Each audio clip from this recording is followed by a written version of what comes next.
I'm Molly, I'm Julie. And I'm Jen. and welcome to Folks Forever, a Lois and Clark rewatch podcast. Today we're talking to a very special guest. He played one of our favorite first season characters, Jack. Let's give a very warm welcome to Chris Demetral. Yay! How are you? Excited to be here. Thanks for having me on. I appreciate it. I see the DVD up there. Yeah. How about Ooh, that? Yeah, nice. I- Nice. That's your season right there, the blue one, right? that's right. Yes. Season one. Hard to believe. I hadn't seen it in a while, so I popped it in just to kind of catch up. Although what I also did as an experiment is I didn't want to watch too much of it. I actually liked hearing how the three of you broke down the episode so I could kind of relive it. Oh, And that's I think it's similar to what I like to do when I was acting, which is you really want to hopefully anticipate and not know. You come off as very stilted, very programmed if you absolutely know what your partner in the scene is about to say. So I think there's always something more interesting about trying to leave a little bit of mystery. Or I know when I acted, I would always purposely memorize my lines to about 95%, and I would leave that 5% danger spot. hmm. And Okay. that typically led to hopefully more exciting takes, more natural takes. You always came Nice. off like, you were Jack to us. It's pretty cool. You did a great job. Whatever you did worked, so Thank good you. job. I'd actually never seen the show before I guested on it as well. It just kind of the life of an actor. You're hopefully moving and traveling. You don't get a chance to watch a lot of TV. So I was brand new to it, and I think that really helped as far as how I was able to play Jack because I didn't know how the other characters related to each other.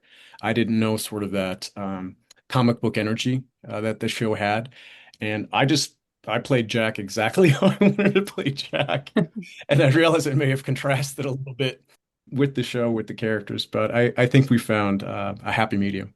Yeah, that's what made it work, that you were different. That's why people liked it, for sure. Yeah, I like that.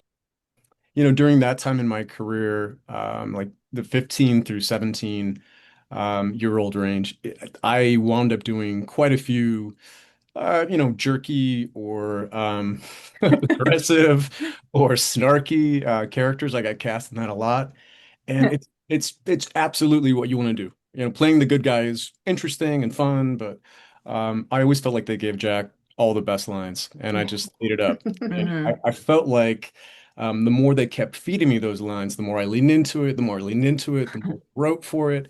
So yeah, I do like that about Jack, and I hope he kind of represented the audience in a way, right? He was maybe the voice of reason or the voice that kept questioning what I'm seeing is what I'm actually seeing. Why do I feel this weird connection with Clark and these strange abilities or these strange events that keep happening?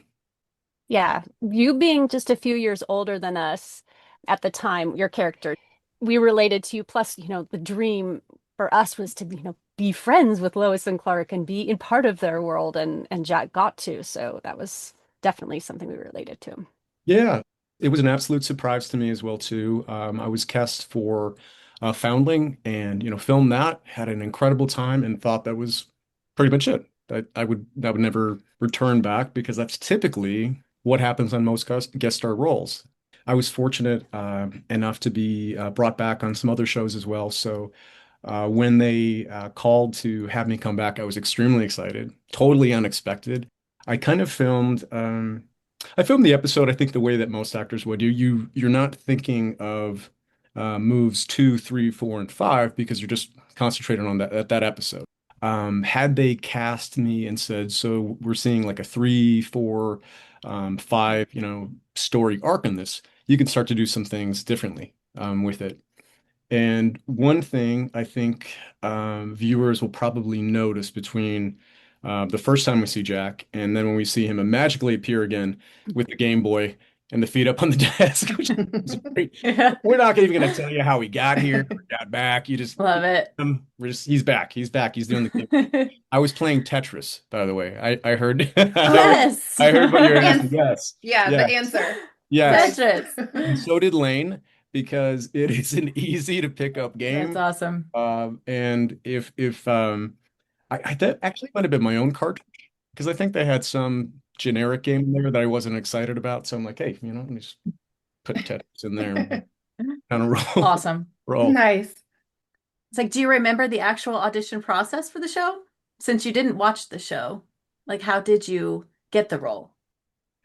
Yeah, it was a an audition just like anything else. Your agent, your manager gets you the sides ahead of time and you start to read them and study them. And my manager always used to get on me for that too. He's like, "Can you please watch the show ahead of time? Can you please watch the show so you have some context on it?" But as I said earlier, it was kind of my thing to never do that. So you could come in a really unique way and play against character and play against type.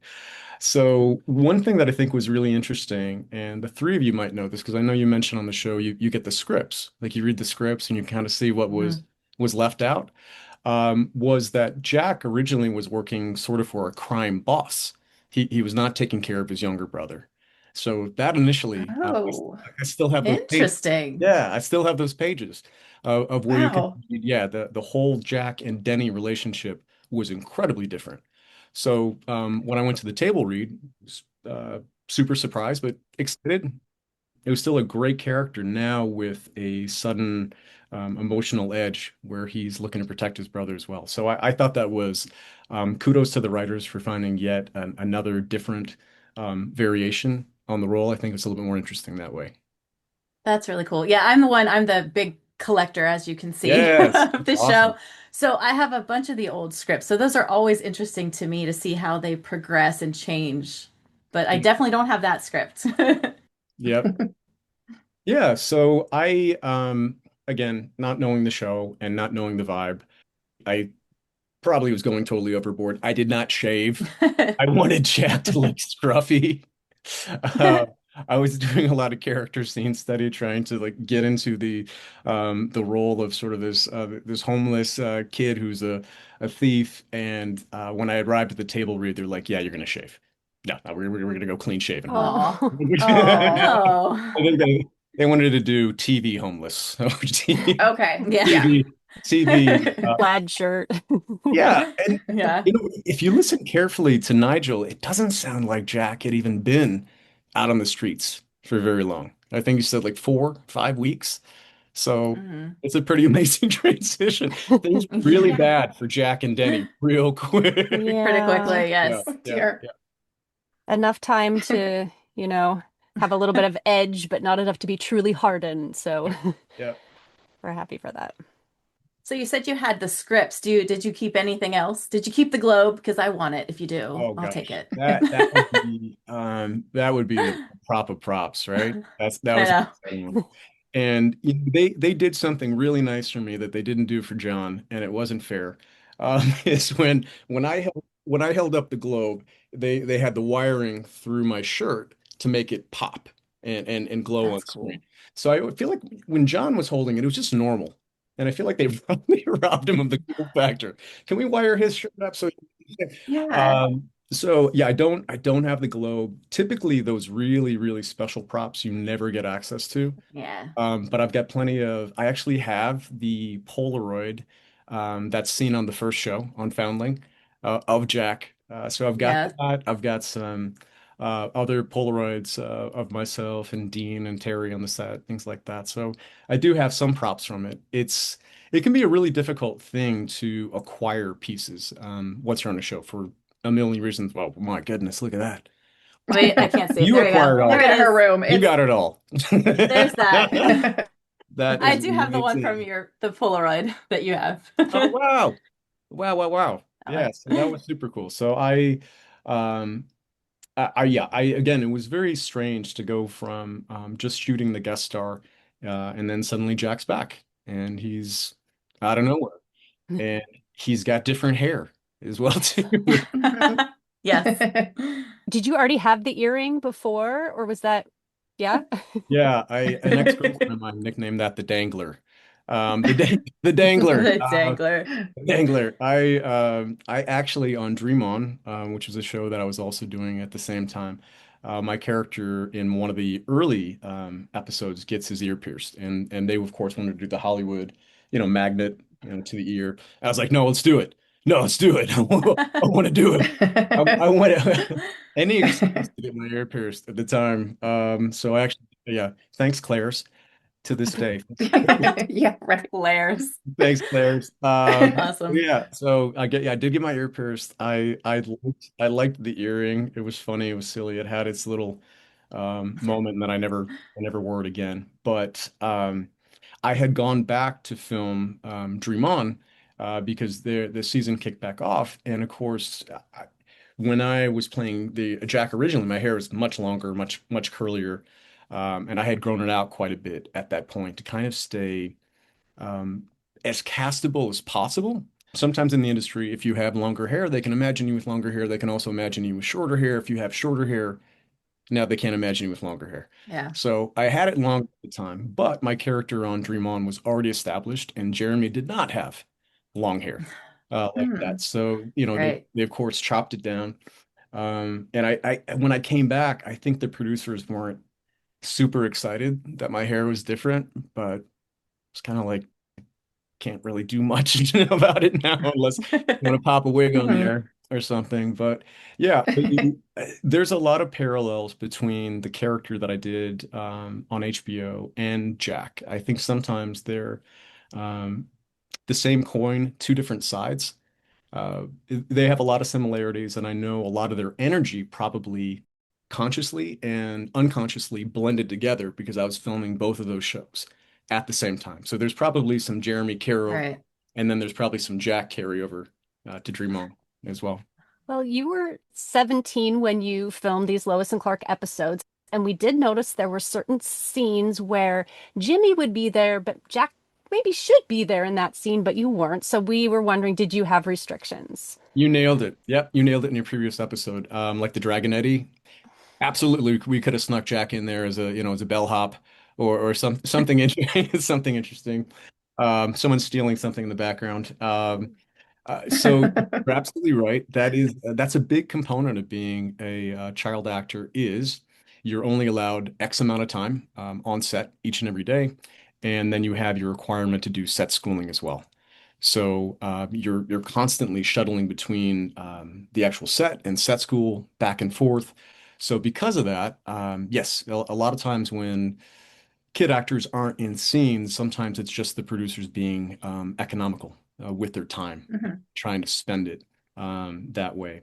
When I filmed the scene where I passed the globe over to Nigel and Lex, that was at night, so didn't have any school right then. So I was up all night playing basketball in between takes when we were Nice. staying up having. I played a lot of basketball when I was on that set. On Clooney's court? On Yeah. yes, yes. The Warner Brothers studio basketball court is absolutely amazing. It's located right next to the gym where Dean would sometimes sneak in and try to get workouts in. And it's asymmetrical and it's kind of built into a studio wall itself. So it's a really, really unique court. Super fun to play at, and you never know which celebrity might also show up and want to go, 2-on-2, 3-on-3, or Nice.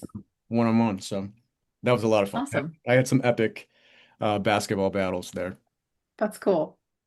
I have some of the call sheets from some of the episodes, and I know on a few of them it says that Dean was late to set because he was playing video games in his trailer or basketball or something. Did you ever show up late to set because you were playing video games? I was in Dean's trailer playing video games with Dean. Oh, So nice. I'm probably just, yeah, we played Mutant League football like there was no tomorrow. Played that. Awesome. We played NHL hockey, a lot of football, obviously with his background in football. That was something that was fun for him. So I think I can tell this story. I think it's fine. So while yeah, while in his trailer as well, he would often also have fun with me. He just like lay out a whole stack of headshots of female actresses, and he's like, "Pick my date for tonight. Go ahead, you pick for me." So it just straight. I think I picked Gabby Reese at one time. So Hey. feel happy Oh about that. wow. Check Matchmaker, it You out. set the bar. Jack, Matchmaker there. Jack the matchmaker. That one lasted for a little while. I Yeah. felt good, but I actually remember, yeah, going back and was like, I don't know if I let. I'm like, well, let's talk about her. And so, yes, I feel like in a strange way, I was a matchmaker for Dean. Well, it's but yeah, yes, we were late. We were That's late. awesome. We were late. Picking out dates. You know what the easy excuse was too is, and they do this as a courtesy. When they knock on your door and say, "Hey, need you on set." If you are going to the bathroom or need to go to the bathroom, then you can call out T100 or T200, depending on the situation. And based off of that, you can buy yourself some extra time. So if they knock on your door, hey, sorry, T100, I will 5 minutes. I'll be out in five. And they're not gonna bust into your trailer Fire Nine like Dean are like, okay, Yeah. okay, all right, okay, I want two more plays, three more plays. Let's do it, let's do Oh it. dear. Nice. Way to Awesome. work the system. Love it. That's hilarious. I mean, he's Superman. We had to rough him up a little bit, right? So Totally. Yeah, Yeah. did you win were you like beating him in these games or I'll give him a credit. He was pretty darn good. I'll say 50-50. Okay. We'll go with that. We'll be charitable. I think I got him more, but yeah. did anyone else from the cast come into those sessions with you guys or was it just you two? Michael would on occasion, but not as much. I would encounter we'd encounter Terry sometimes as like Dean and I would like head off to the basketball court. She'd be like chasing behind us and heels like a banshee trying to get a steal from behind. So uh, Heels. there was a lot of fun energy on that cast and crew, and we had a great time. And I think it really showed up. I love how Jack and how Clark relate. And I think what was also, pretty neat about that was just the fact that we did enjoy each other's company so much that I think it came through on screen. And that's what you want to do. Whenever I filmed anything, if I could, I would always try to meet up with the cast, whether it be for, dinner, drinks, hanging out at the park, playing frisbee basketball, whatever it is, just to kind of get that chemistry going ahead of time, so it's not so unnatural when you're trying to recreate it in the moment on the set. So little moments like that where you can really connect and get to know each other. You can steal all of those little elements and just sprinkle it throughout your character and the performance itself. So I think that's kind of a secret sauce to use for sure. Nice. We have heard that in one of the original script readings, Jack was supposed to find out Clark is Superman. Then they kind of pulled that back. However, we spent a lot of time debating this. We believe that Jack knew. Did you play it in your own head as if Jack knew the secret? How much of it do you want to know? You want to know all of it?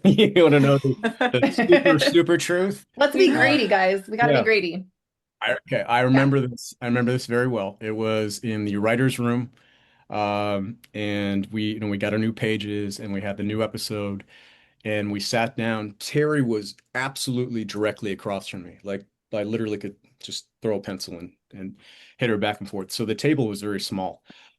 So going into those table reads, you really don't know what the script is going to be. It's completely new and fresh. And so we're going through it and I'm like, oh my God, I love this script. And I love that Jack is like so heavily, involved. And here he is, with his Exxon Valdez and giving Lane all, all the business and all Mhm. the stuff.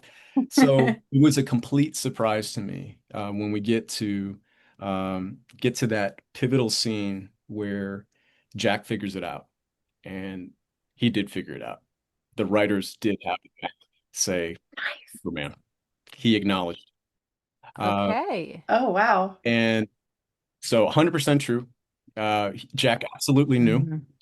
And I blame Dean in this moment because Dean was what I call a serial winker, like a lot of winking. Like, hey bud, hey man, how you doing today? A lot of winking, a lot of winking. You could go like a 5 minute period with him and get like 20 winks. Uh, you'd get that No. winking energy that would rub off on you. I was so nervous at the table read when I realized that Jack discovered Superman's identity, and I'm right across from Terry, and I just kind of nervously like, like I wink at her, and I don't think she took it very well. I don't think she was Oh very no. excited. I don't think she was very excited that Jack discovered it. Um, Hmm. it was a tense, scary, incredible moment. And here I thought, Jack was going to have this secret revealed, and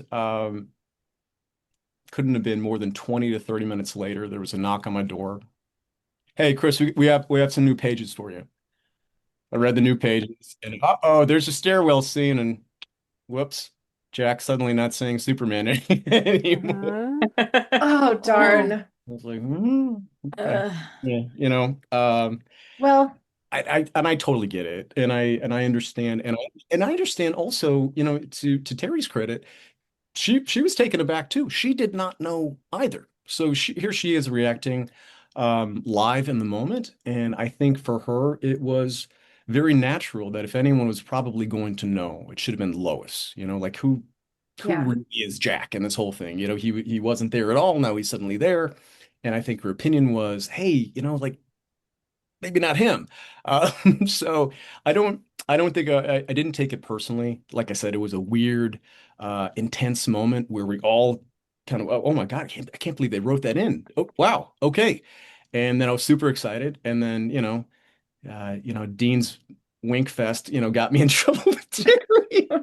So I'm sorry, Oh Terry. no. To this day, I'm sorry I went to Oh. you. I was not being arrogant or like, hey, they wrote that for me. See, Yeah. none of it. I was just surprised, and that was my nervous reaction in the moment itself. Yeah. But I continue to play the role with Jack having that knowledge, Right. my goal was then to try to convey to the audience that he did know, that he did know. Hmm. And if you think about Yeah. who Jack was, being street smart, even though it was 4 or 5 weeks, I, what I loved about his character was I just thought that he could always see into people because he himself was a little bit of an imposter in the sense that I really felt like Jack was an awfully good kid who had this big bravado. He put this armor out, he put this protective layer out. So he himself was pretending a little bit. So I feel like it's kind of natural that he would have been able to target that was Clark. I think he knew ahead of time. I think he was sensing it ahead of time. But then with the bullets, it was pretty definitive. Yeah. So the fun part, I think, for the audience and myself is I continue to play the role as if I had said that, as if I knew. And I tried to convey with my face my reaction that I did. So you were right. You sensed. Yay. Yeah. Well, to be fair, it probably saved your life that you didn't, it wasn't ever clear that you knew. There was a Her lot of character. ambiguity. Yeah. And I mean, yes, Yes, your saved your life. character. If you had known, there's not a good Yeah. chance that you would have survived. Yeah. So Very it true. was, Yeah. it worked out well. Yes. Yeah. Yeah. It's one of those characters, like side characters, finds out they have to die very soon after, right? Or Yes. go to prison forever, Yeah. never speak again. Um, yeah, so I love that, and I love for the audience as well too that I think it created a mystery on top of the episode as well, and I love that to this day people are still trying to figure out did he know, did he not know? So I hope I didn't spoil anything for everybody, but he knew. He knew. Nope. Yeah. You're Jack knew. you're answering questions people want to know. So, and yeah, it's perfect.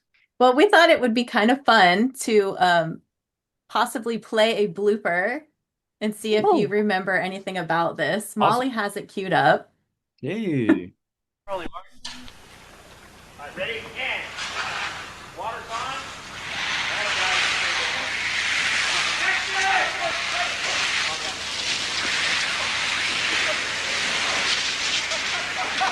You'll be okay. Inhale a lot of smoke. What's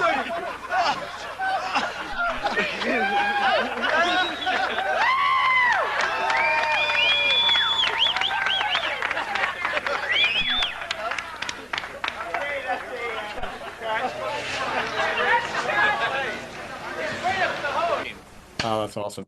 That is awesome. I forgot about that completely. I forgot about that. Whose idea was that? Um, He was supposed to carry yeah, you. it's that I think what I love about that clip, I think it kind of shows you the fun that we did have. It was season one of the show. So everybody was trying to figure out what the energy was and what the flow was. But moments like that where we could, we could just crack up and make everyone else laugh as well too. Also, any given day on a film set can be so long with all the setups and stuff like that. Sometimes it's just fun to do something like that at the end of the day just to give everyone a little bit of relief and a little bit of a all right, cool. I mean, we're not curing, we're not desalinating water here. We're doing a TV show. So, um, yeah, Yeah. Well, it's very Awesome. funny. I love that. I remember too the scene where Jack is being apprehended by the cops, where Luther had framed him. Yeah. I told the extras, I was like, hey, and they're super, super, super nice guys too. I'm like, I said, can we do something kind of fun? And they're like, yeah, yeah, yeah. What do you, I was like, I really want to go crazy in this scene. Like, I really want to pull back and I want to just throw that energy back at Lex. Would you guys be willing to like really hold me back? Like, I'm gonna go for it. I'm gonna like try to, just rip through you. And they're like, yeah, let's do that. So it was super exciting. So Nice. in that scene, I am really going for it. I am feral, I'm angry, and I'm really trying to get to Lex. And those amazing gents that I was working with today were good enough to play along and hold me back. So just little fun elements like that. Like I said, it's so fun to play snarky characters or arrogant characters or the bad guys. So when you have a chance to do it, man, you just want to lean into it, you know? I wanted to ask you, the three of you too, as well too. I heard that you subtly mentioned blank check, and then you just very gently, very peacefully went It's past gone. it. We didn't talk about it. That is both the piece that a lot of people know me for and the one that I'm most about. I'm sorry. I feel like I owe all of you $7.99 back. Whatever you paid. No. No. Um, No. See, I liked it back then. I Yeah. Same. I back did as too. when I was a kid, I liked the movie. I, Mhm. see, and I think, It has its problems now, oh for my sure, gosh, but yeah, right. A little disturbing with the whole, yeah, love story that took place, Oh which no. yeah. actually made a lot more sense when I originally interviewed for the script. Was the character Preston was older. Preston was 16 or 17, so it was it was a little bit odd with, but what didn't feel like that. So that was a film. Not as Not as creepy. creepy. Yeah. The writers they just kept rewriting that and rewriting that. And when I got down to Austin, where we filmed it, they had like cut half of my character's lines out. And I'm like, wow, I am going to have an awesome time in Austin for 3 months. And I'm going to go in the back and play in the boxing ring and the go-karts and play all the video games and just have the best time ever. And we did. Mike Faustino and I had an incredible time on that shoot. Nice. You did a lot of movies actually in the mid 90s, and of course I tried to watch all of them, thanks IMDb. But is there any particular one? I know we've seen For Hope, your TV movie with Dana Delaney, Journey of the Heart with Sybil Shepherd, and of course Dallas, the Yeah. reunion where you got to work with Patrick Duffy. Do any of those stand out to you still? You mentioned Dallas, and I want to throw it back to Tracy, who I worked with. 3 times, right? Three? Three. Duffy was 3 times. Tracy was on Jules Verne with me, which was fantastic because it was Hmm. after Hmm. we had done Yep. Lois and Clark. And I want to tell the Tracy story just because I love her so much. She's fantastic. Ooh. Yeah. So here I was, 17, and I was on the set, and I want to say this was Fly Hard, and I hadn't met her, and our two characters really didn't have any scenes together. And she has like the lingerie thing, and it's really not an interaction. So I met her for the first time, and I had seen her in previous pieces. I mean, just absolutely beautiful, stunning woman. And I was trying to play it off as cool as possible. She's like, hi, I'm Tracy. I'm like, hey, Chris, nice to meet you. She's like, hey, Chris, nice to meet you. And I think she thought I was trying to do like a deep voice, cool, impressive Oh thing. no. And like, no, just really how I talk. But Aw. we really kicked it. Like we just hit it off at that moment, and we had such a good time. We laughed so much.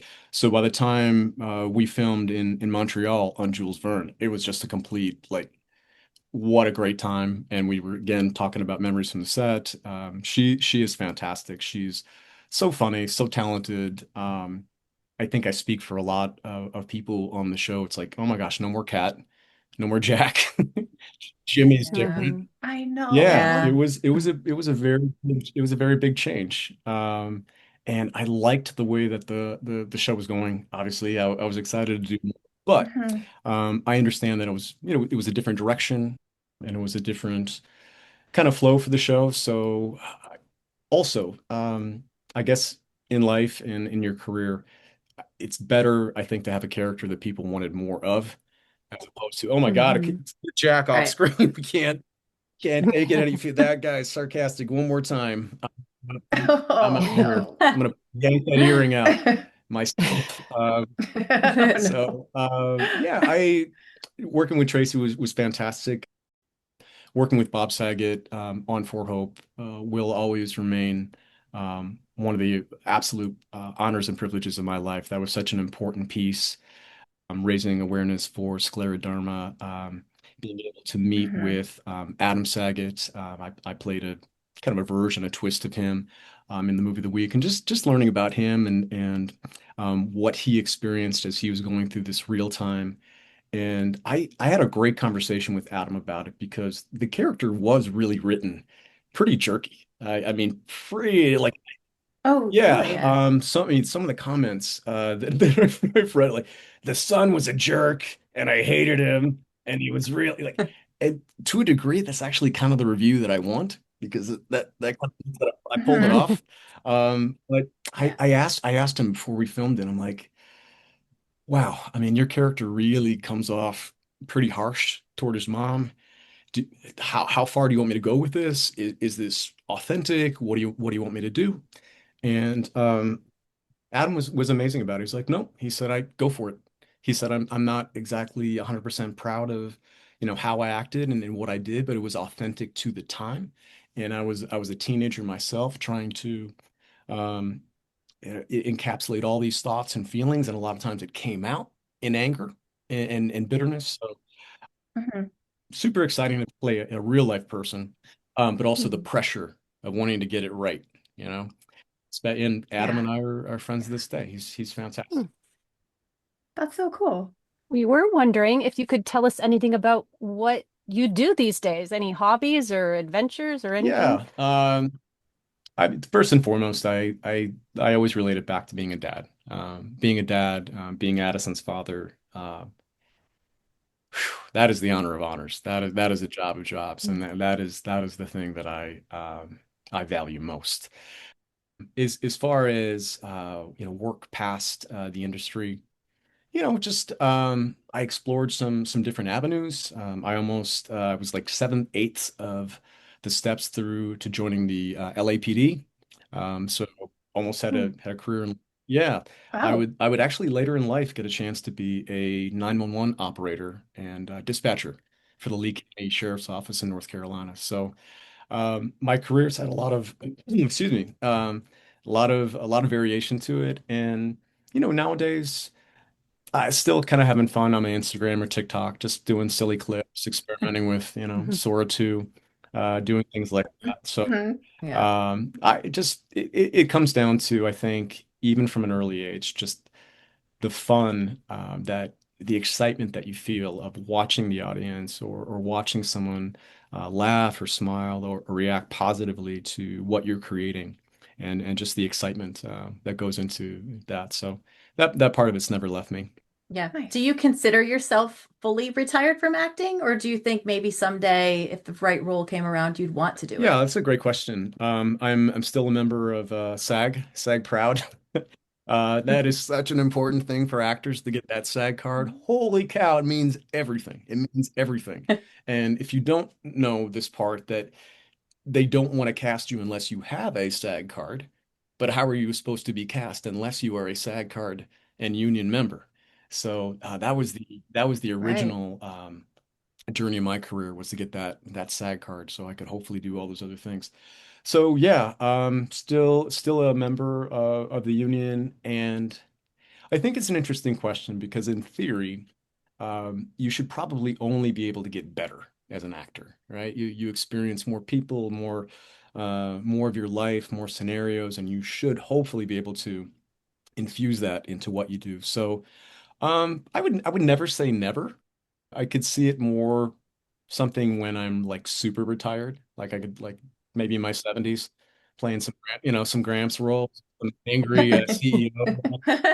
Um, I was cast as Jack, and I feel like I look like Lex now. So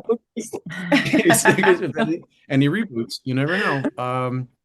There you So go. yeah, Yeah. I think it's something that I continue to think about. However, the industry itself, the journey itself, really tough. And also, I hate this that actors, really handsome and gorgeous actors, are changing their faces to such a degree that wow, this like weird sea of sameness. Yeah. I don't want that. Like Yeah. wrinkles are fine, baldness is fine. I'm good. Yeah. Like if I were to ever do it, my goodness, I could never fall into the cosmetic phase, just because I just Mhm.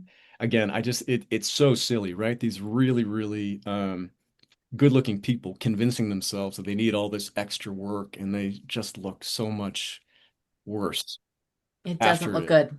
Doesn't look good Right. most of the No, time. No. no, no, no, no. Just Yeah. So, that's part of it. The industry itself it's brutal. It's unforgiving and it's unrelenting, and it continues to move forward with or without you.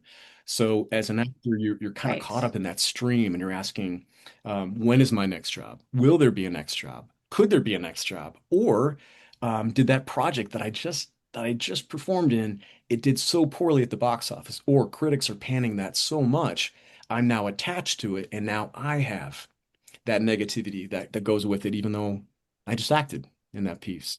Hmm. Um, Right. acting was super fun, when you're 10 and you're 12 and you're 16, but when you're 24, which was my age when I decided to step away, and you're like, I just don't like the fact that I these bills are coming in, and I don't know if my next job's coming in, and just ready to try something new, explore different things. the Yeah. unknown would be scary for me. I like to know that I'm going to have a steady Mhm. paycheck.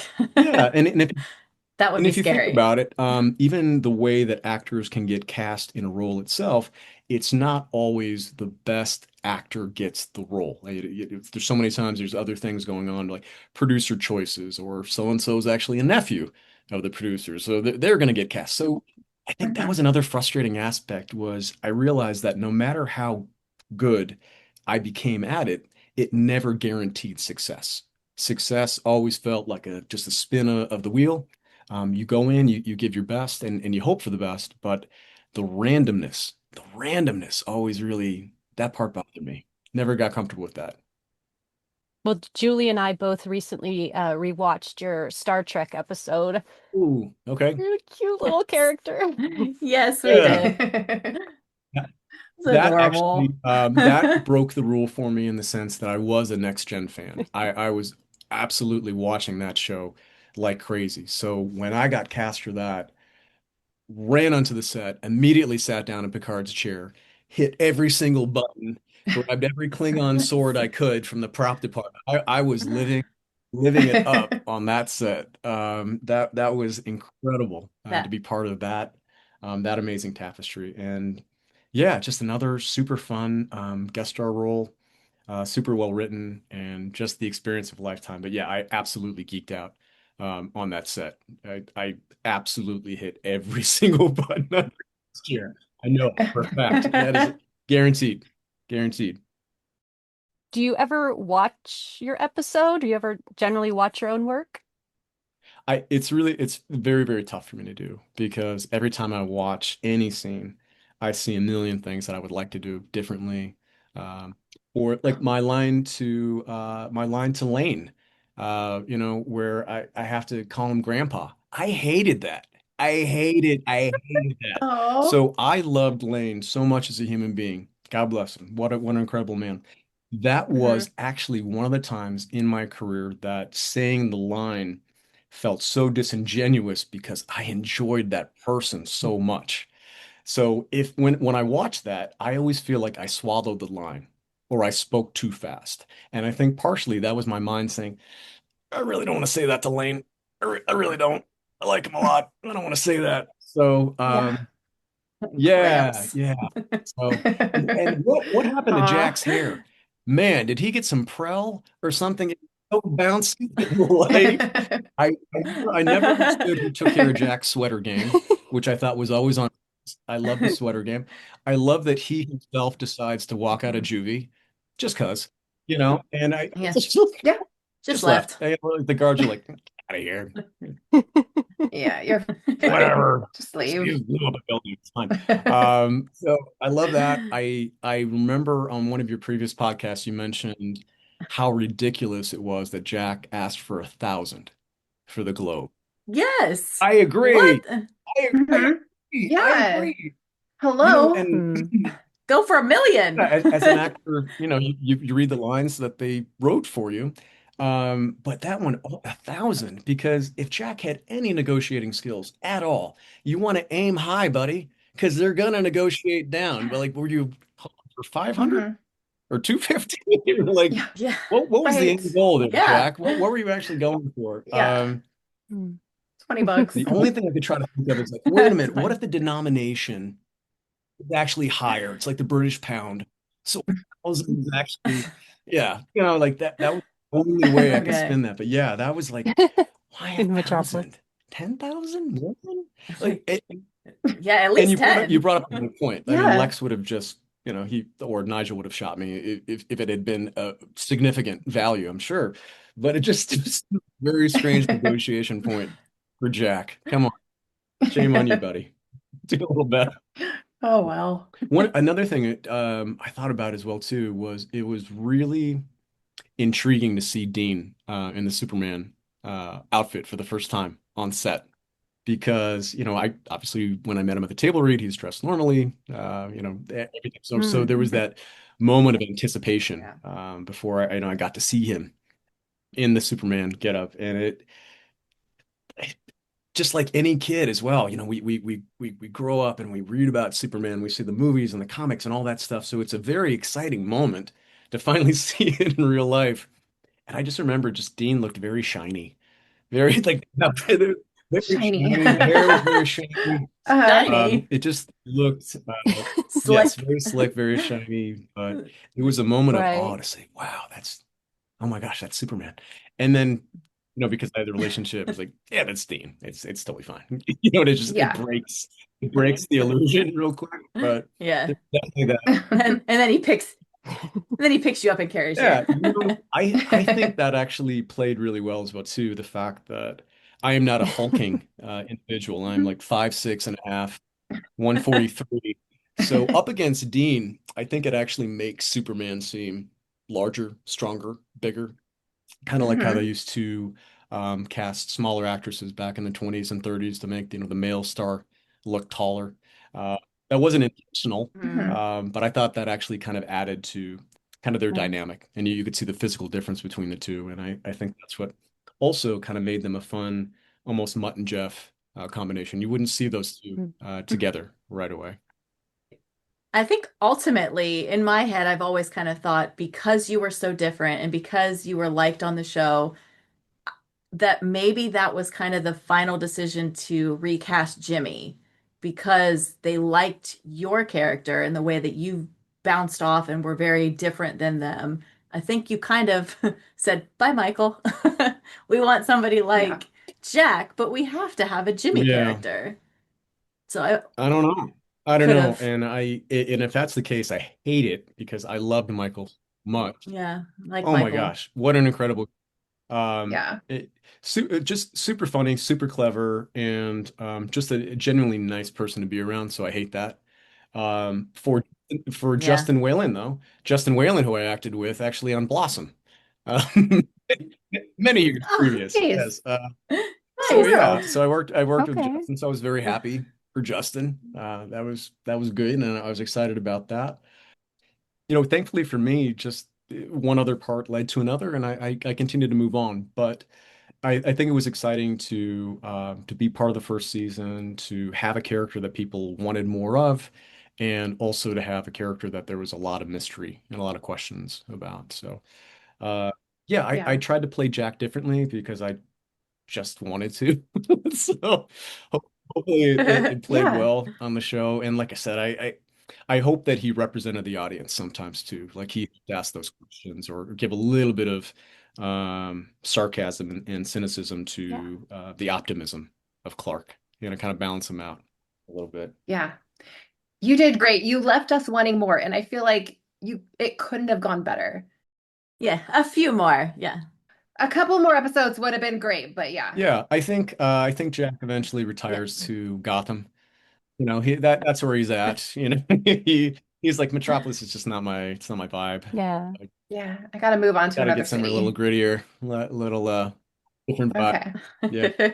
So yeah, so there he is. I mean, some of the comments that I read about Jack too was like one lady said like I just think they brought him on to be eye candy and he wasn't. And I was just like, What? wait a Who said minute. that? Shame. It's like, hold on. Okay, so I Whoa. gotta She's I like No. gotta say 85? here Like what? that Molly made a music video back in the day of Jack. Mhm. Oh, Come on, She Molly. did. wow. It is still out there. It's It's still out there. I think I know which one you mean. Yeah, yeah, yeah. Yeah, yeah, yeah. So, so to that lady in the comments, no, I was not trying to be IT&D. It was Yeah. trying to be me. And no, that was not the Come producer's on. idea either, as No. well. So the eye candy lady, No. set the record That's straight, man. funny. If you're I'm listening, listening. That is wrong. yes, if you're out there, eye candy lady, mm-mm. Now, Yeah. now Yeah. you know. Now you know I can't do that. As we were doing the episode where the Daily Planet blows up, they have you and Jack Jimmy. walking into this newspaper floor where all the printing's going on. Do you remember where that was filmed? Yeah, you nailed it. It was on location. The Warner Brothers lot was amazing for what you could create, but for something quick and dirty like that, you just want to go to a set or location. I think I'm pretty sure it was the Times, if I had to guess. I don't remember off the top of my head, but yeah, in a scenario like that where you just have a brilliant set piece, you want to use that brilliant set piece. So, Yeah. I thought that was Yeah. cool, and I do wish that I had Jack's Superman lunchbox. Man, oh man, that was fantastic, Lunchbox. and Yeah. and how I want one. how Lex knew that Jack would be carrying that lunchbox in at that exact time. John was very interesting to work with as well too. He was very I remember like I walk on this, hello, Christopher. It was very, very, very theatrical. Uh, From the theater. very theater. I thought he did a really interesting version of Lex as well too. I think everybody did. But his version feels so different to me than most actors, how they kind of leaned into Lex and what they did with Lex. So, just another super fun part. Really enjoyed that. Well, that reminds me, when we, do our introductions of you, do you want us to refer to you as Chris or do you prefer Christopher? Oh, Chris is great. Uh, Christopher's one of my mom's angry at me. Just no, that like Chris works just fine. Yep. And you got my last name Nice. right, which often people don't. Yes. I Yay. know. It is not the Yay. sleepy time drug Demerol. It's Demetral. It's Demetral. Ciao. Demetral. Very good. Didn't I hear you say once that they wanted you to change your last name They when you did. started acting? Yep. That is absolutely true. My agent, Judy Savage, She said, Chris, I'm super excited about, getting to work with you, but I just want to let you know you're really not going to be able to book anything with a last name like Demetral. And I was stubborn about it. I'm like, wait a minute. No, I will. Watch me. And I didn't change my mind. Uh-huh. And she really wanted me to like something super generic like Jones or Smith or like That's what I was going to ask. Did they have a yeah, suggestion? yeah. Chris So No. Smith. yeah, so not only was it was just very boring on top of that. So yeah, when I booked my first job, I reminded Judy of that, in a sweet way, like not in a I showed you way, but I was like, Mhm. see, I did it, I can do it. So yes, Demetral almost went away, but I was just too stubborn, a little kiddo to allow for that. Nice. Good. Got to stand up for yourself. This may be a deep cut, but do you have any memory What? of filming Yes. Uh-oh. McGee and Me? Yeah. Yes, McGee and Me. Love it. I think this was my first thing I ever saw you in was, oh my Funny. gosh, yes. McGee and Wow. Me. Yeah, I love it. I loved it. McGee and Me again was another one of my super bratty, snarky characters, as usual, that I played. And I actually loved the art of it, and I would actually draw Draw what you it. saw on screen. Yeah, I love the character so much. So I love to sketch. I love to make, just little doodles and art. And that's actually one of my favorite things to do with my daughter is to create art. And she's so Oh. amazing. Addie, I know you're waiting until you're 13, almost, to get her YouTube channel so she can put all of her up there. She wants to have her little channel of that. So yeah, so sketching and doing drawings and art is just kind of another extension of just my imagination, and I love that character so much that I really was drawing that robot on the set. The little That's robot. Yeah, cool. Awesome. for real. That's so cool. Yeah, sometimes it's funny, like you can really like interact. Like I think about oh God, was it a stew or what Lane had, where everybody was eating that was jambalaya? Yes, Crayfish The etouffee. crayfish. So real yeah. deal, it was actually really good, and I could not stop eating it. Like Michael and I were like sneaking over there. Ugh. I know, but it really was good, and that's a little. Was it actually crayfish? Oh Oh my no, gosh. no. It was Mm-mm. fantastic. I Nope. don't know what it was, but it really.